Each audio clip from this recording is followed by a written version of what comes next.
And Europe's top rights courts on Thursday ruled in favor of a 69-year-old French woman whose husband obtained a divorce on the grounds that she stopped having sex with him.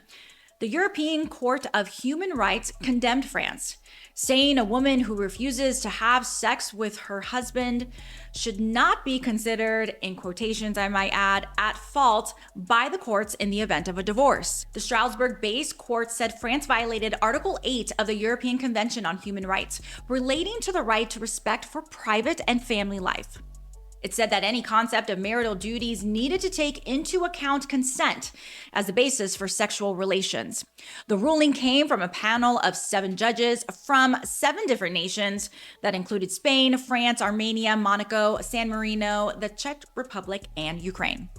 The mother of 4, who wishes to remain anonymous, is quoted by saying, "I hope that this decision will mark a turning point for the fight for women's rights in France," she said in a statement. "This victory is for all the women who, like me, find themselves faced with unjust court rulings that call into question their bodily integrity and their right to privacy."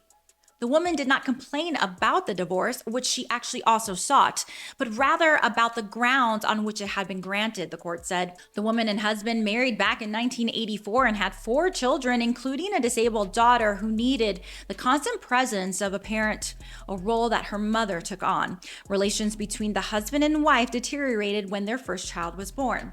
The woman began also experiencing some health problems back in 1992. Then in 2002, her husband began abusing her physically and verbally. This is again all which was stated from the courts.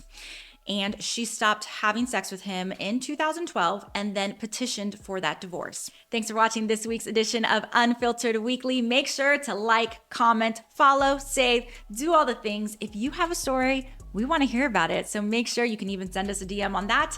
Also, subscribe. We want to make sure you hear all of our podcasts. We're located on Spotify, Apple Podcasts, YouTube, and now on Substack.